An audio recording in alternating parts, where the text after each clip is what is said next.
a good afternoon to everyone. My name is Judy Margles. I'm the director at the Oregon Jewish Museum and Center for Holocaust Education.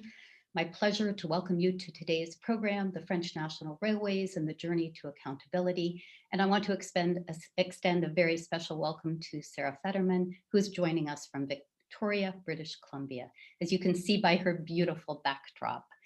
The museum's mission is to explore the legacy of the Jewish experience in Oregon, teach the universal lessons of the Holocaust, and provide opportunities for intercultural conversation. We challenge our visitors to resist indifference and discrimination and to envision a just and inclusive world. We offer all of our virtual programming, including today's event, and recordings of past events without charge. We'd be grateful for any donation you might make to help us continue to offer this broad range of programming.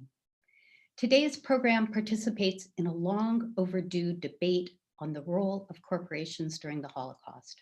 Professor Federman's research focuses on the French National Railway, the SNCF, at one time celebrated for its acts of wartime heroism, but more recently revealed as an accomplice to the Third Reich and an active participant in the deportation of 75,000 Jews and other civilians to death camps. The story has enormous contemporary considerations since we live now in a time when corporations are increasingly granted the same rights as people. While the idea of corporate integrity may strike some of us as an oxymoron, Professor Federman's research highlights its necessity while also illuminating the difficult work of responding to and making amends for past harms. With pleasure, I will introduce our speaker. Sarah Federman is an assistant professor of negotiation and conflict management at the University of Baltimore and Fulbright specialist in peace and conflict resolution. Prior to her academic work, Sarah worked for a decade as an international advertising executive in 12 countries with companies such as Google, Discovery, and Microsoft. She became interested in the role of the SNCF during the Second World War after seeing her own name printed on a Holocaust memorial, and I think she'll tell us more about that. This led to a doctoral degree and the publication of her new book, The Last Train to Auschwitz. And you'll see a code in the chat. Take advantage of the code because it does offer a discount on the book. Our format today is going to be familiar to any of you who have attended our Zoom programs. First, we're asking Sarah to provide an overview of her research. I'll then ask a few questions of my own. We'll open it up next for your own questions. And I'll ask that you put your questions in the Q&A and not in the chat. Just makes it easier to follow one thread. Thank you so much for being here. I'd like to welcome our guest, Sarah.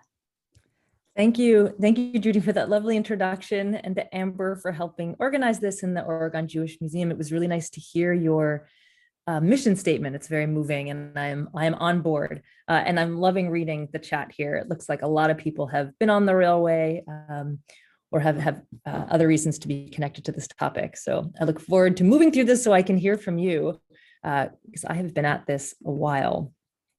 So let me give you a little bit of an overview, and some of you may have heard about this while it was happening, while these debates were happening. And I think there have been some high-speed rail discussions in your state as well. So as Judy had mentioned, I actually did have this corporate career before. I always knew I was a humanitarian at heart, but I kind of fell into it, and then it was just kind of a wild ride, and I kept going. And as she said, after they transferred me from New York to Paris, I saw my own name on a Holocaust memorial wall. A number of you may have seen that wall if you've been to Paris, you've been to the Shoah Memorial. And I just wanted to see if there were any Federmans. I didn't expect to see my own name.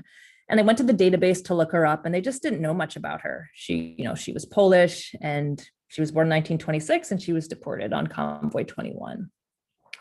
And seeing my name reminded me of something that my history professor had said to me. We remained friends after I graduated from college, because I was now 30 something at this point. And he said, hey, when you get to France, would you find out if those train drivers kept their job after the war? And by this, he was referring to those deportation trains that left France. And I had forgotten his question until that moment of seeing my own name, because the way it was embossed on the wall, it was the same way it was embossed in my apartment in Paris. So it had this, like, it would have been me, and it felt closer. And sometimes that helps, right? To take these, to really take a deep dive. And all that led me to this book, but it was a very, first it was a master's, then I fell into a PhD, and eventually I've left advertising, and now I do corporate accountability and talk about this broader issue, which the SNCF helps bring out, but it's such a great character to study in the war because it had these overlapping roles of hero, victim, and villain.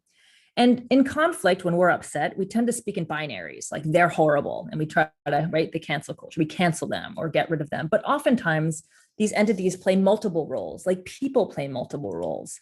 And now I teach this at the State Department to the new Foreign Service officers, because we have to get more comfortable with these overlapping identities. Let me talk about a little bit about the SNCF's overlapping identities in the war, and then we'll talk about the amends.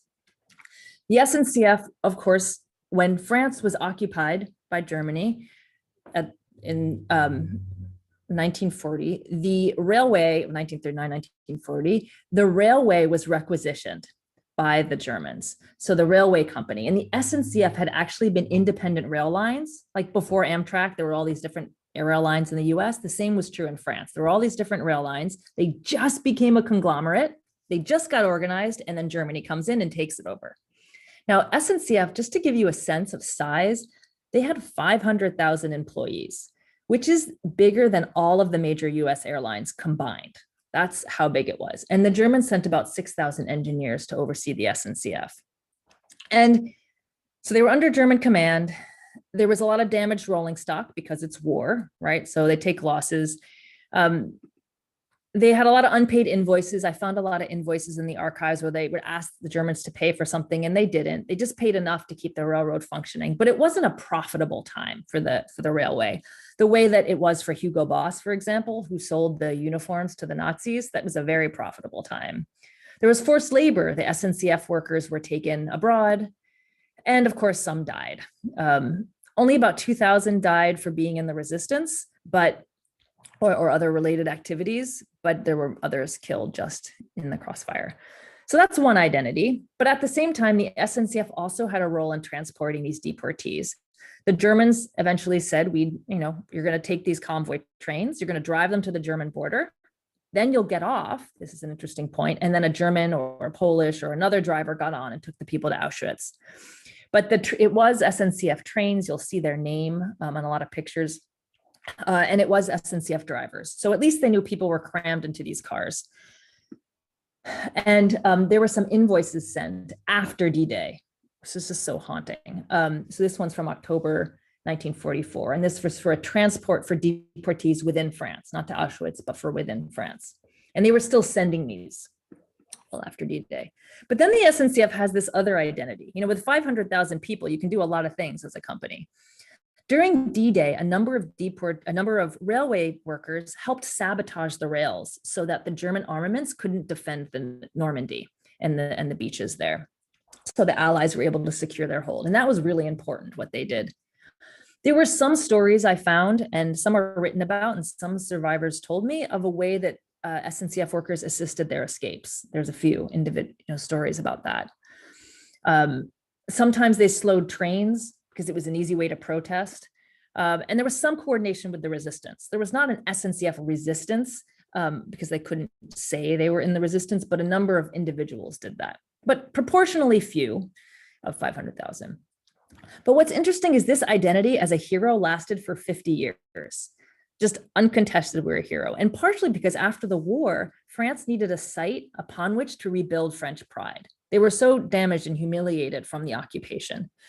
So the SNCF and the French government made this movie, which you can watch on YouTube. Maybe Amber will send that around in the email afterwards. And it has some original footage, it claims, of the SNCF sabotaging some of these rails. And this really anchored them. It came out in 1947. And in 1950, the SNCF received from the government a badge of a Legion of Honor for its role in the resistance. So, this is a picture I took. It's not a great photo, but I took it at the SNCF headquarters in Paris. That identity lasted of just SNCF as hero for 50 years. And I'm sure many of you remember the 1990s, when after the fall of the Berlin Wall, and then all of a sudden the West didn't need Germany and Switzerland to protect it from the USSR. And then all this Holocaust transnational litigation occurred. This was the era of the French banks lawsuit, the Swiss banks lawsuit, the art restitution that you may have followed. And the archives opened because it was now 50 years later. And this is one of the findings. So in France, the SNCF was also got a little bit targeted during this transnational litigation. This is Kurt Schechter. His parents were deported, and he went to the Toulouse archives and snuck out 10,000 documents, photocopied them, and then brought them back to the archives. But he was the one who found that the SNCF was paid for at least some of this work of the deportations. He did sue the railway in France for €1 symbolic. He didn't want to make money off it. He just wanted to make a point. And what ended up happening is he didn't win the suit, but the SNCF put up a plaque where his father was taken, and that was enough for Schechter. But his archives, he was so nervous that people would take them, that they'd be taken by the state or the SNCF, or I don't know, he buried them in his yard. But they are now currently at Stanford in the Hoover Institution. So the SNCF, there were a lot of other individual lawsuits. In France, you have to sue one at a time. There's no class action thing. So everything for the Holocaust and World War II is one person, then the next person. And there's no contingency fees, which just means that you have to pay all of your own legal fees. So it's really hard to sue things in France in that way. The SNCF was not immune to these lawsuits. It didn't do nothing. It did open its archives. So we see this in the 1990s. It's this post-Berlin Wall, post-USSR era. So they opened their archives. Then they did an independent study of all their archives, released that, which is now available. It's in French, and it's like the messiest report many of us have ever seen, but it's there. They had a colloquium where they said, we're not just a hero or a victim. We have to integrate this story of being a perpetrator. We also had a role in the in the deportations. The SNCF is now the biggest funder of the Shoah Memorial in France, and they donate to all kinds of commemorative sites. And they've given land where some of the deportations were. And then Guillaume Pepi, who was the chairman of the SNCF, expressed his regrets for that period. Now, there's a lot of debate in all kinds of situations like this, whether it was a real apology or not an apology, whether linguistically in French you say, je m'excuse isn't really as profound as I regret. But anyway, they made a statement. Okay. And this is meaningful for some. So some of the French Jewish community, survivors themselves or children of deportees, were really moved by these efforts. This is Lillian Martin on the right, sitting under a plaque, kind of a dingy sight, if you ask me, but it means a lot to her. And this is near Drancy, where the deportations occurred. And this is Renee reading her father's name. And the SNCF funds a lot of these events. So the French Jewish community was, most of it, the leadership was satisfied with all the SNCF had done. If you go to France now to any Holocaust event, you will see their logo. They're pretty much there. Then about this time, the France's High Court, the equivalent of the Supreme Court, said, we have done our compensation programs. We've paid back for the French banks. We have survivor programs. We cannot hear any more lawsuits against the SNCF or anything related to World War II. It was a terrible thing, but we just can't keep going like this. Because remember, if you want to sue in France, you got to, each person has to sue individually. So they kind of did it for administrative reasons as well. But one of the lessons of this research is you cannot close the door on the past. There's nobody who can declare we're done and tell people that the past is over. You don't get to decide for people. They'll decide, right? At least if you live in a democracy and you're allowed to speak.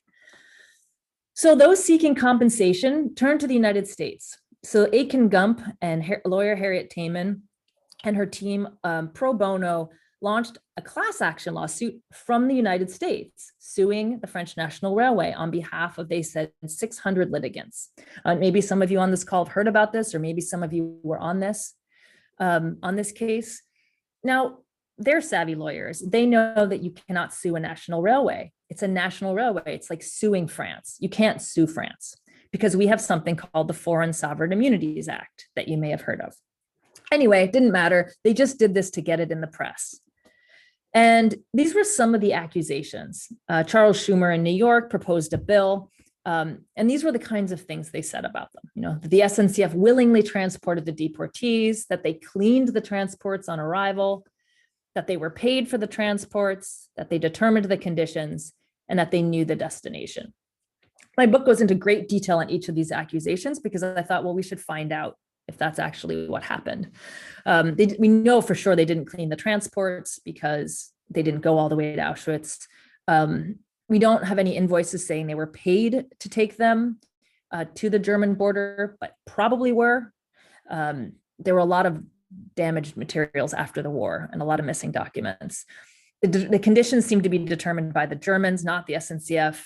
And knowing the destination is contested. Nobody could really imagine these death camps at the time, but they knew they were going nowhere good. You don't cram a bunch of people in a train like that and think they're going to somewhere good. So again, I go into that more and we can talk more about that. With the lawsuit impossible from the US, this is where, to me, it got even more interesting. A number of states where the SNCF was bidding for contracts. So I don't know if you know this, that when you have a rail contract up in your state, international companies bid for it. There's all kinds of companies. There's the German companies, Spanish, Virgin out of the UK.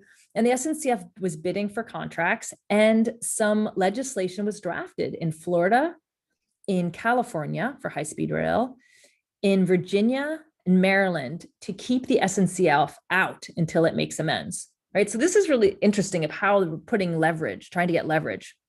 And actually, Maryland legislation passed. So this is Leo Breatholtz, who jumped out of a rail car. His book is Leap into Darkness. And Amber, that might be something too we want to put for people. So he escaped the Nazis like 9 times. It's an incredible story and ended up in Bethesda, Maryland. But one of those was jumping out of the train heading for Auschwitz. And he helped convince Martin O'Malley to sign a legislative bill that said that the SNCF had to digitize its archives before bidding for any contracts in the state. Again, what's weird about these archives, there's nothing really in there about the deportations. So it's because they were either destroyed or they didn't talk about them. So it's not like there's a huge amount there, but it was very symbolic. And there's Leo in the Drancy internment camp. I think he's the one on the right, but sorry, I don't know exactly which one he is.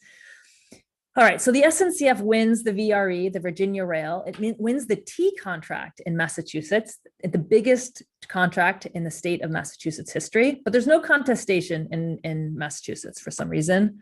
This is Leo and the legislation. But then things got really, really heated, if it could get any more heated, over this little purple line on this map. This is a DC metro map. And if you've been to DC, these great metros take you to all the monuments. And there's this new line that's been introduced, the purple line, it's rightly called, that's on the border of DC and Maryland. It kind of connects a wealthier part of Maryland, east to west. And the SNCF bids for this. And this time, Maryland said, a number of the survivors said, no. Like, you can't have this SNCF company. We want compensation. This created a lot of trouble because the federal government, the State Department specifically, does not want doesn't want survivors to be demanding compensation from a country, right? Because the SNCF is still considered, it's a corporation, and we can talk about that if you're interested, but it also has this national identity. So the State Department says, we're going to handle this. Let us take over. You can't pass this bill for compensation. If you do, we're going to take $900 million away from this project. So the poor delegates were caught between angering the Holocaust survivors or losing the $900 million. So they put it in 2 committees and ignored the bill. But then the US and France negotiated the $60 million deal to cover deportees who were not covered by the other deals. And that kind of put the SNCF conflict to bed. I just want to spend a couple minutes talking about the people, and then I can come back to this, but I want to hear more from you. So that was the history, but this is just a little bit about, studying this. This is a tremendously contentious conflict. As one survivor told me, that the SNCF is France. You're going after France. Went to the archives, found some missing information. It was very uncomfortable to have to try to explain to them that they had missing information.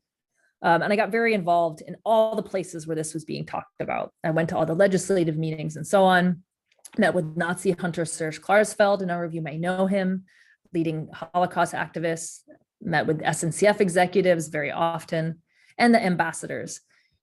working on it. But of course, the heart of this was meeting with survivors. I met with 90 Holocaust survivors to find out, for those, I used the Holocaust Museum in DC's definition of anybody who was fleeing persecution in France, people who were at the camps, but not just people at the camps.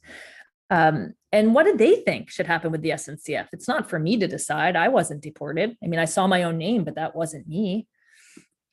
So I heard really different things. And this is what made this such an interesting conflict to study. Some people said things like, I blame them for the whole thing, or I'll never let them lay rail in my state, someone in Florida said. Leo Brechtholtz, who I mentioned, he demanded transparency, apology, and compensation. He really pushed Maryland. Rosette Goldstein from Florida was so angry. But then I met 80%, I'd say, were not that interested in the lawsuit. This is Daniel, who was deported to Auschwitz with his brother. He's probably he and his brother, well, he's probably the youngest person to survive Auschwitz who's alive. He was 12 when he was, they didn't gas him because he ended up in the adult line for some reason. But he said, I can't be angry at the SNCF. Like, I'd have to be angry at everybody, and I can't. I have to be angry at the buses and my neighbors, and I can't live with that. Plus, he said he had to do some things at Auschwitz that, he didn't want to do. He was wheelbarrowing, having to move dead bodies and so on.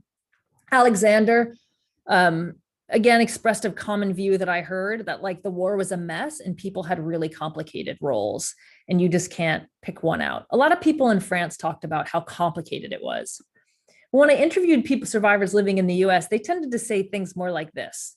So it was kind of different. They said more things like, it's so long ago, and like, this isn't even the same company. And I don't want to like punish the young taxpayers today, like the young people of France.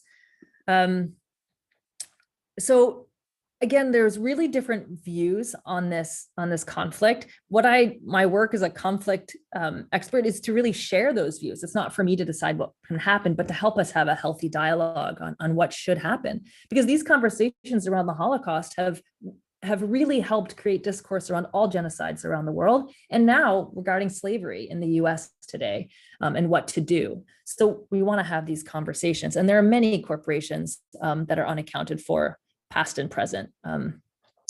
I want to jump into your thoughts and questions, because that's the most interesting for me. And I can tell you any more about any piece of this. And Amber's going to put it in, but if you are interested in the book, no pressure, but if you are, it's $50 off until May 25th. Otherwise it's $30 with the coupon, but again, not my choice. It's the press's decision. I wanted to end with Sarah Federman, who I did find ultimately, thanks to the tracing service and thanks to someone at the Holocaust Museum in DC who knows how to use the tracing service. We found her. So she is the one at least on the right on my screen on the end. And her sister Jacqueline is in the middle, and her brother Raymond Federman, some of you may know him.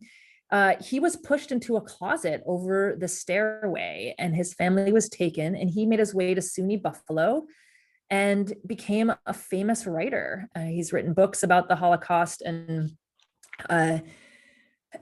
became friends with Samuel Beckett and Foucault and Robert Cover. He had this really rich life, but his sisters were killed, and he has passed, but I have now befriended his daughter and wrote this very awkward email at first, like, are you Sarah Federman's niece? And she says, no one's ever called me that. They always ask if I'm Raymond Federman's daughter. And I said, well, I'm Sarah Federman, trying to find out about your aunt. So we've become friends, and I've been learning a little bit more about Sarah from Raymond's books and his sister. What's haunting about this photo too is that Raymond was hidden in that closet for 24 hours, and then he hid for a while longer. Then he left the apartment. When he came back to the apartment weeks later, all that was left was a shoebox with this photo. So, it gets me every time. Thank you all for listening. I would love to hear your questions, your thoughts, legal, historical, personal, or about the survivors. Anything? Sarah, thank you. Really a succinct, wonderful overview. I'm going to ask a few questions that I want to know, and then we will, I'll integrate your questions. So all of the audience, please continue to put your questions into the chat. So I know that, obviously you're focusing on the French National Railway, but you alluded to Hugo Boss. There's other corporations, of course, that were that names that are familiar to us, but who certainly have culpability for their actions during the Holocaust. Some we know were held accountable. Some, like SNCF, actually acknowledged their culpability. Many were rehabilitated after the war, right? We know that. Why is this an important area of research? Why do we have to look at these market actors and not just the individuals?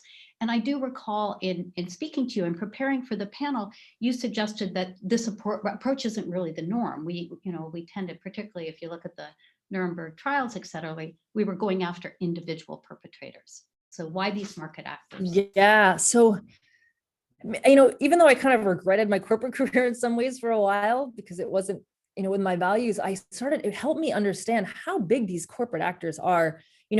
Right now, corporations are increasingly bigger, have greater revenues than the GDPs of the countries in which they're operating, right? Like Walmart is bigger than Peru, just to give you a sense. Exxon is bigger than like 160 countries in terms of their GDP.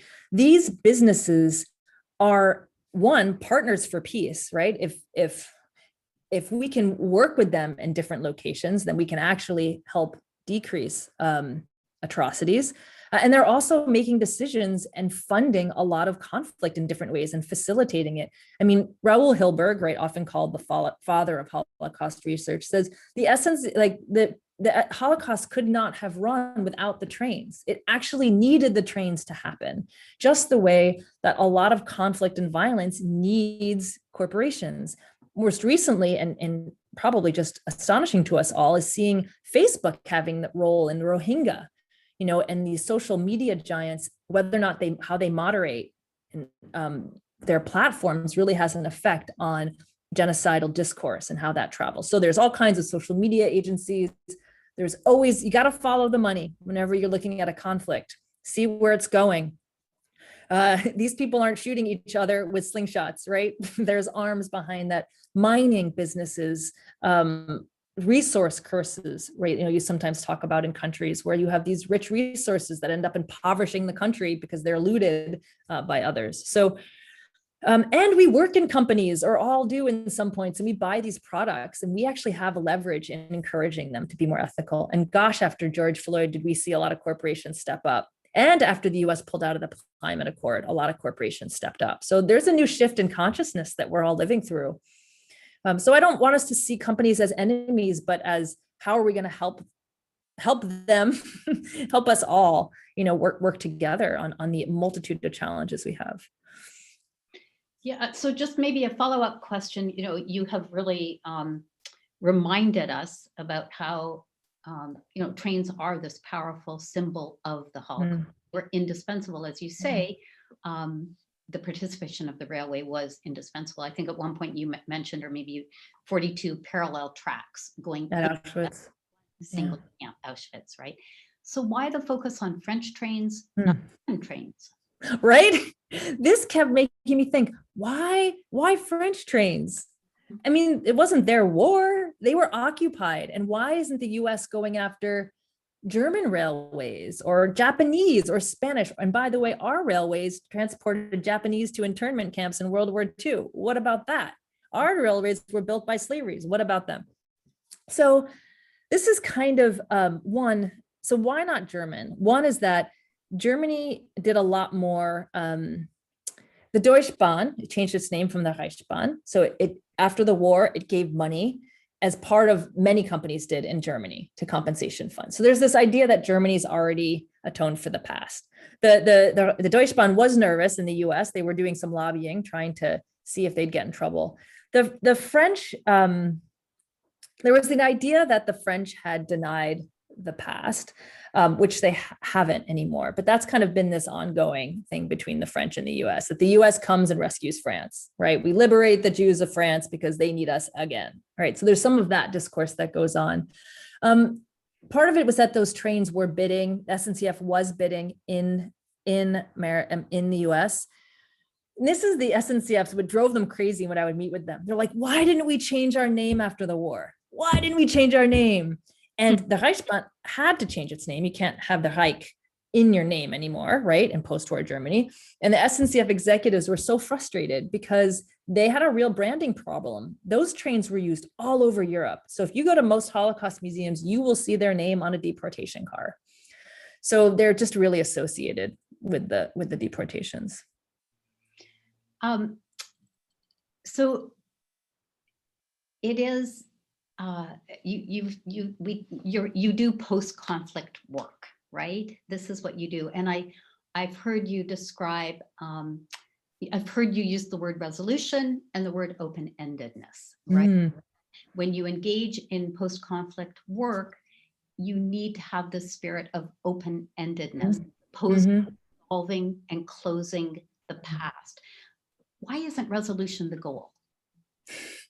Have you ever tried to get consensus at a meeting?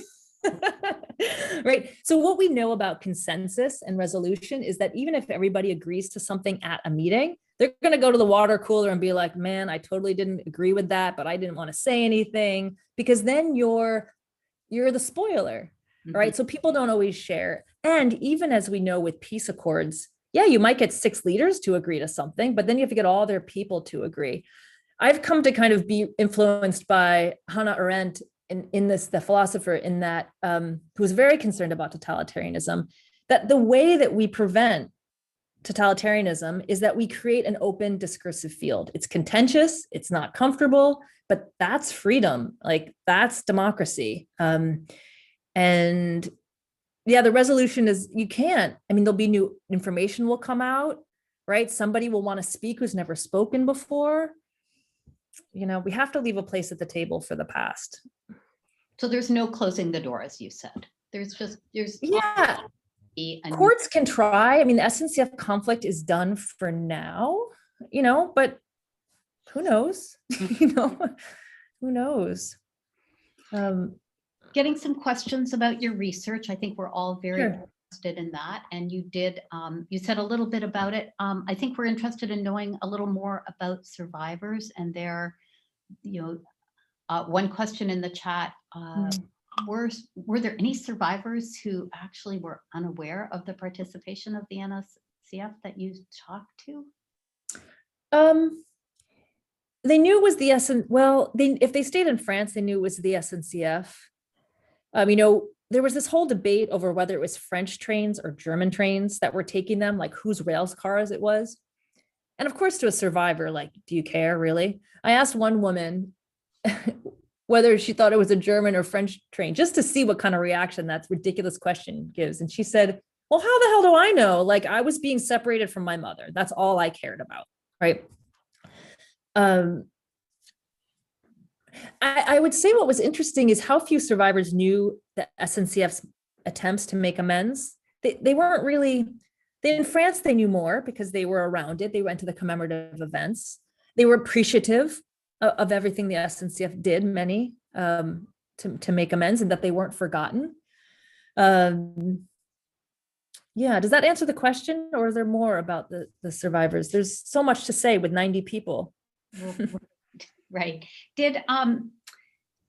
Let's just talk a little bit about other interviews you did, like with train drive. Were you able to interview many people from the NSCF? Were you able to interview families? I'm particularly interested, you mentioned NSCF railroad workers helping people to escape.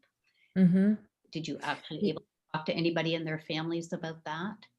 Yeah, so what was interesting about this one is all of the actual people who drove the trains, well, the heads of the company were long dead. Those who drove the trains seem to all be dead, or those stories don't come out. It's much easier to get stories about resistance activity than it is about, yes, my father drove a train and he was, you know, horrified his whole life. There were a number, but I met with a lot of SNCF executives and SNCF people during this research. So I did talk to a lot of current people.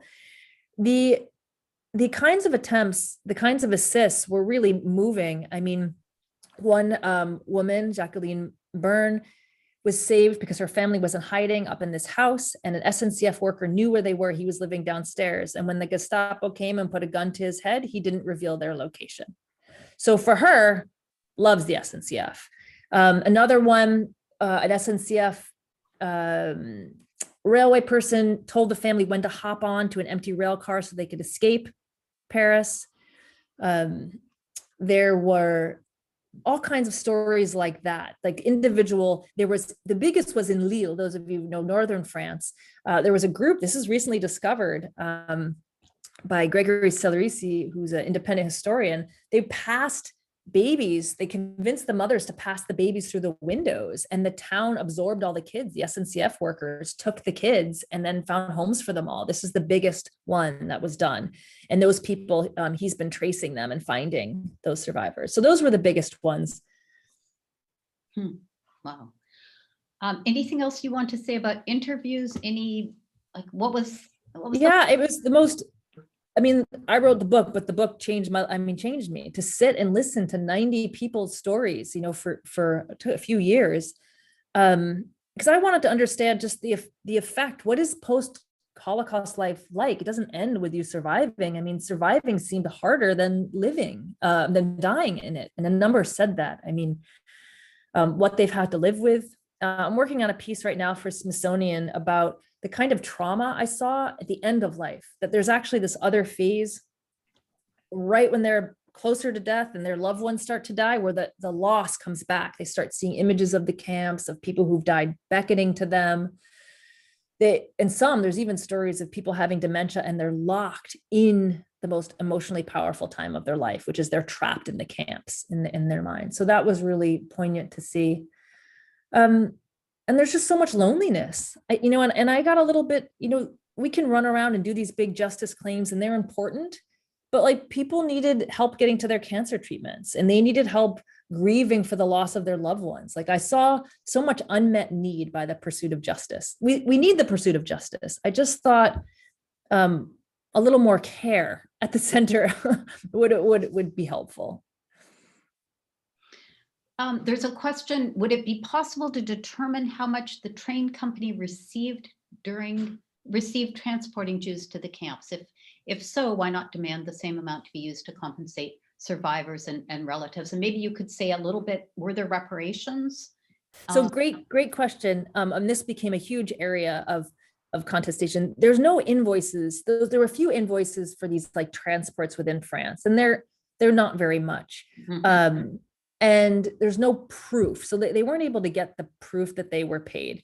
And then one of the chief train historians in France said to me, would you have rather they do it for free and help out the Germans? And I was like, well, that's a good question. Do you do it for free? So what ended up happening is the French state paid compensated survivors who weren't compensated by other plans. And that's how some people got up to $250,000. And it was kind of worked out by the number of years they should have been receiving compensation, and so on. So that's how it ended up working out. Yeah, so they haven't found proof, and again, they might, but even SNCF executives say to me, they probably burned those, documents, because there's a lot of invoices in there. I found a lot of invoices in those archives, but not for that, and it's just doesn't sit right. Do you think people have this material in their basements? Is it possible? Yeah, it's possible. I don't know if they would keep that, but like Serge Klarsfeld handed me the original roundup orders in Paris for the Veldiv. He had them in his house, and to hold these orders and read what the police were told to do. So people have documents stashed around. They could appear. There's these weird black markets for Nazi memorabilia. So maybe, maybe. What was the most challenging part of your research? Oh, I guess I would tie that, how did you work through all this material and sort of keep yourself upright and it's such a challenging project. Yeah, I don't know. I mean, I could ask you the same question. You work at a Holocaust museum, right? Yeah, it's hard. And all of you on this call, to some degree, you've been willing to go to that darkest place to even attend this talk. And it broke my heart. I mean, I was having dreams. One night I was being deported. The next night I was doing the deportations. Like because I was reading all these different perspectives. And I didn't know that you can get PTSD from research. So I started to develop, my sister who works with death row families warned me. And I started to I think that was the hardest part, was learning how to listen to all this material, knowing that you didn't go through it. So that wasn't, at least you didn't go through it. And and then just taking a break, having people watch me and let me know if I started to look weird. Sometimes you just have to cry it out. I mean, in France one day, I just knew, those of you who've been to Paris, you don't express emotion on the metro, but all of a sudden out of nowhere, I lost it. And I mean, my whole body just grieved, and I just let myself grieve. And I think it passed a little bit. I mean, I still cry when I open the book and I look at the stories, Yeah, which is good. Yeah. You haven't hardened yourself. So you can't. No. Talk more general. Like you've certainly said something about this. So maybe I'm asking a question you've discussed in a different way. But why is it so important that we study the aftermath of an atrocity? Oh, because we're living it all over the place. I mean, there's aftermaths of everything. I mean, whether you were abused as a kid, you're living the aftermath of that violence, and there's all kinds of groups that have transgenerational trauma that they don't understand, that affects us. We're all trying to work out in this country, like how do you atone for slavery? Like, what do you, well, not all of it, but those who are really like, how do you do it without becoming a victim and being victimized by the process of healing? There's a lot of trick around that. And also for me, after studying so much post-conflict, when I see violence, I'm like, oh my God, there's 3 generations, a town is massacred. It's like, holy cow, it's not just the people that died. It's the wave that it's sending through that community. And SNCF, what do you think? Did they do what they needed to do? Do you wish they had done more? Did they hold themselves accountable? I mean, I'm working on a piece now that they are have provided an example of how companies can atone for the past. They were dragged into it. Like, let me just be clear. They weren't like, woohoo, let's make amends for the Holocaust. But survivors were relentless, that a small group, and really pushed them. To their credit, they really pushed them. And as a result, now we know how corporations can respond. Are there similar efforts at litigation in other countries, Germany, Poland? Yeah, well, right now it's happening in the Netherlands and in Hungary are the big ones. We don't have there's not as much leverage in the US because they don't bid for contracts in the US. But Sal Muller is the survivor over there who's really pushed that forward. So they've started to move. Do you think you'll continue your research and follow those threads? Yeah, I've started to look at, because now I live in Baltimore, and the legacy of slavery is so apparent in that city. I've started to look at the financial industry's connection to slavery, and discovered that investment banking actually emerged out of the need to fund plantation agriculture. So I've been looking at that lately. A question from someone who's listening in: is there any evidence that the transported victims had to pay for their own deportation transfer? Oh, in some countries they did. Wow. Yeah. In some countries they had to pay, not in France, but in some countries they had to pay. Some countries actually paid for their deportees to be taken away. And I don't have it with me, but Raoul Hilberg found that, and I have it in the book. Yeah. So corporations, let's just dig down a little bit, because I think the things you're, sort of the uber idea that you're getting about is corporate accountability and corporate integrity. And, how do we go forward? How do we, as consumers, how do we hold corporations accountable? Should we be holding corporations accountable? I think we're at an exciting time. Like, as consumers, if you take the email address off of the wrapper and you write the company, before you shame them on Twitter, which you can do if you want, if you hold them, if you pressure them and tell them what you want and what you care about, they're increasingly responding, increasingly more than they ever have. So I'm for the partner with them before you attack them, because there's a lot of, we're all using products. We're all using products that are compromised in some way. There's a great site, maybe Amber, this is another one, but it's called Slavery Footprint. And you just put in the products you use kind of daily, generally, and it tells you how many slaves you have working for you around the world. And it was used with US labor statistics, and they kind of tell you their methodology. But hair conditioner, crazy amount of, for some reason, hair conditioner is really connected to a lot of slavery and cashews and so on. Anyway, so we're all connected. And we've all had to work for a company probably at some point, right? We use these different services.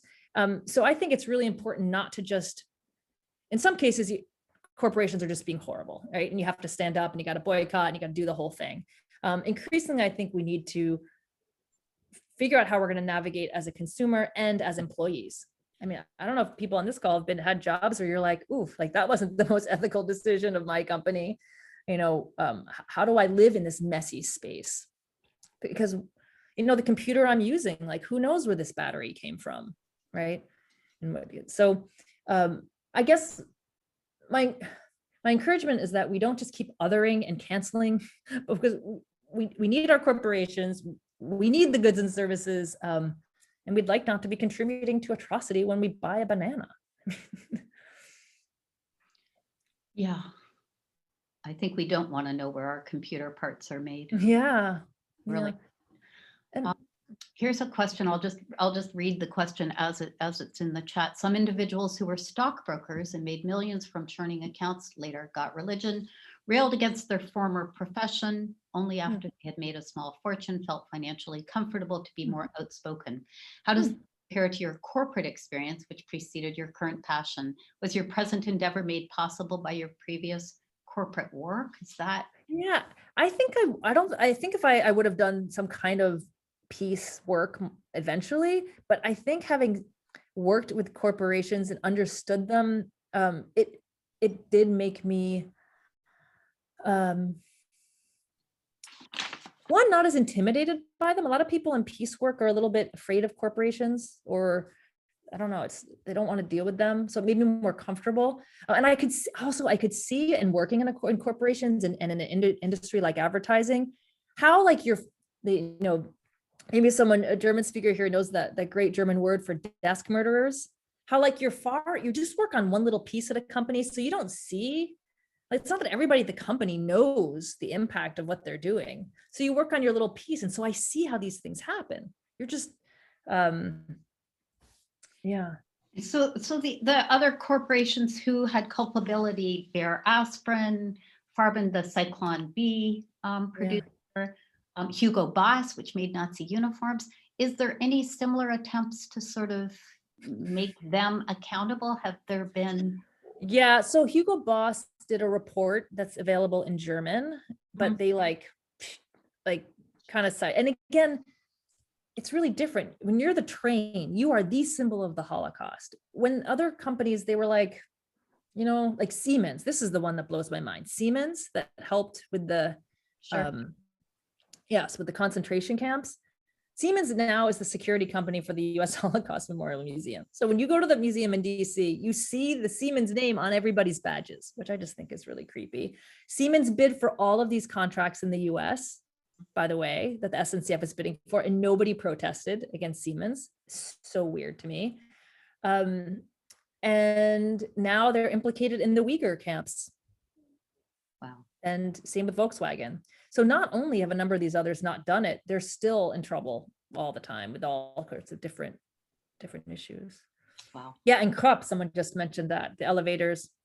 And this is what was driving me nuts, is like people were going after the French trains. I'm like, you took a Krupp elevator to get the work. You took Bear Aspirin this morning. You're drinking a Fanta. You're wearing a Hugo Boss shirt. Why French trains?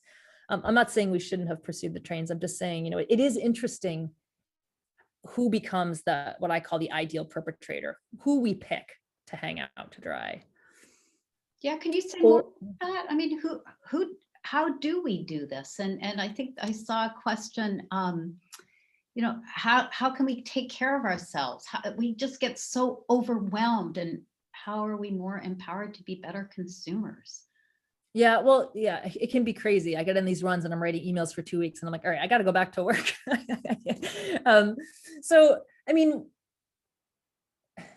just do your little bit, write your one email, like once a week, once a month, just, say something on behalf of someone who has less voice than you, right? Or just, let a company know how you feel. Yeah, I think that's just all our little piece. This one woman, and I write about her in the book, we were at the award ceremony at the Holocaust Museum. She was in a wheelchair next to me, and in the middle of this award ceremony, she grabs my arm and she says, "My name is Hannah. I survived Auschwitz," she said. "It doesn't matter to me whether my children study the war or Holocaust. One does and what doesn't. What matters is that you're good to Jew and good to non-Jew." And then she dropped my arm, slumped back to her breakfast, and said no more. And it felt like this haunting message, like, just be good to Jew, be good to non-Jew. Like, that's it. Be good to everybody. And that was her takeaway that helped, me. The other piece I learned from them was that it's never too little, because even people passing a cup of water to a deportee, they remembered. Even a kind word, they remembered. They couldn't be saved. Their parents couldn't be saved, but they remembered every little kindness. They also appreciated it, even when I was saying, "I'm so sorry that I wasn't able to help you back then, that I wasn't alive. And they said, "It means something to hear you say that." So from my research, I learned that it's never too little and it's never too late. It's never too late to acknowledge a harm that somebody experienced decades ago, or to say that you wished it could have been different. And it's never too little to pass someone if it's not too little to pass someone a glass of water on the way to a death camp, then we should be encouraged. So what was your most frustrating experience? Actually, maybe you could just say a little bit more about when you were talking to the administrators of the French National Railway. Yeah. So really interesting strategy. The SNCF put Jewish people in charge of handling this. So, right, who both lost family in the Holocaust. So very interesting strategy move. So the head of social responsibility, Bernard Amsalem, had aunts and uncles that were deported. And Alain Ligre, who runs SNCF America out of Bethesda, he also had a number of family that were murdered in the Holocaust. So you ended up having these rooms with like Jews fighting each other, right? to one degree or another.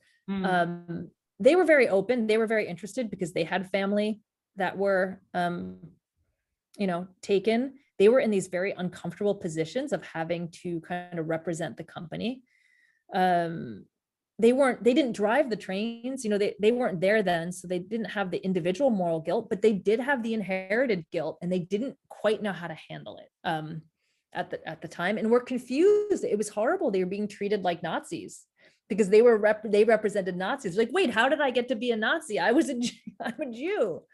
But when you become, whether you're American, right? We inherit America's history, right? They inherited the SNCF's history. And was there any pushback? Like, why are you coming after us without going after other corporations who had this conflict? Oh, yeah. Well, I was studying the conflict versus going after them. The hardest part was that because I was studying the conflict and not part of it, at least, I wasn't an advocate, that sometimes the survivors who were fighting the company didn't find me enough on their side. Like, well, you're supposed to help us with this. And I was like, well, actually not. I'm supposed to listen to you and like think it through together, but I'm not supposed to be an advocate while I'm doing doctoral research, right? You're not supposed to do that. And it was just very horrible to feel like some people thought, those were just painful moments. Like, wait, of course I'm on your side. But it's a polarized conflict. Many of you know, like, we're at a time, or if you say one thing, you're on the wrong side. Like, wait, I wasn't saying I'm not for what you're doing. I'm just trying to think it through. So I think that was really, I didn't expect that when you work on a polarized conflict, of course, you're going to get caught in the crossfire. And not, as you all know, not all survivors agree. Not all Jews agree. People have very well-formed feelings about the Holocaust. And if you don't say how they see it, like, sometimes they get very mad. And I didn't mean to make anybody angry. I'm in conflict resolution because I hate conflict. And back to German trains, has been a similar study of the German trains, or?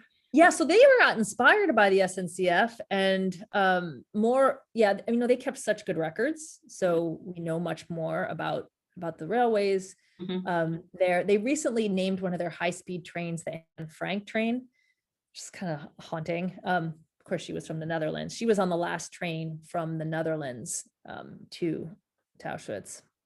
Right. But people voted. So they've done, so what they copied from the SNCF had this exhibit all over France, which tragically I missed because I hadn't started studying this yet, of children, deportees, children, and they moved the exhibit to all the different train stations. And people who saw it like wept. They said this is the best thing they've seen. And then the Deutsche Bahn did the same thing in Germany. They created one for children who were deported and moved it around. Now it's sitting, so by the way, it's that whole exhibit is sitting somewhere in a warehouse and they're not sure what to do with it next. So I don't know, maybe it'll come to you. Maybe you can get it to come to you. Wow. Yeah. Yeah. And by the way, just the reason the book is called The Last Train to Auschwitz was just that I interviewed 90 people. I couldn't put all of their stories in the book. They're all in the dissertation, but the dissertation is huge. And I was thinking about which stories stuck with me the most. And I started writing those stories. And by chance, they all happened to be on the same train, which is just haunting. They were all on the last train from Paris to Auschwitz that left 2.5 months after D-Day. So hence the name, or their parents were on that train. It's just very haunting to be on that last train and to know D-Day happened, but to still be headed there.